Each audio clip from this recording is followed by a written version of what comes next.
नमस्कार, मैं हूं सुरेश वाडकर। मेरे छोटे भाई, लाडले भाई मुन्ना दुबे ने एक बहुत ही खूबसूरत गाना लिखा हुआ है और उसकी तर्ज भी उन्होंने बनाई है। इतनी मीठी मीठी तर्ज, और बहुत खुशी की बात है कि बहुत दिनों के बाद भोजपुरी गाना गाया है मैंने और मुझे बहुत मजा आया। तू दिया और बाकी हम, ऐसे इस फिल्म का नाम है जी। और प्रोड्यूसर अपने धीरेंद्र कुमार झा जी हैं। धीरेंद्र कुमार झा जी इसके प्रोड्यूसर हैं और ये बहुत अच्छी फिल्म बनेगी, इसकी पूरी उम्मीद है। मगर ये गाना पक्का आपको पसंद आने वाला है। आप इसको सुनिए और हम सबको आशीर्वाद दें।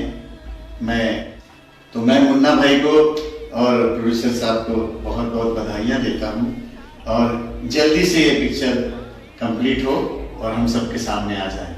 Thank you very much. और ये फिल्म बन रही 1970 के आसपास की चीजें हैं और ये 1970 का जो समय था उसके आधार पर ये फिल्म बनने वाली है। विषय उस जमाने का है, तो आप जरूर इस फिल्म को देखिए, इन गानों को सुनिए और आशीर्वाद दीजिए। धन्यवाद, नमस्कार।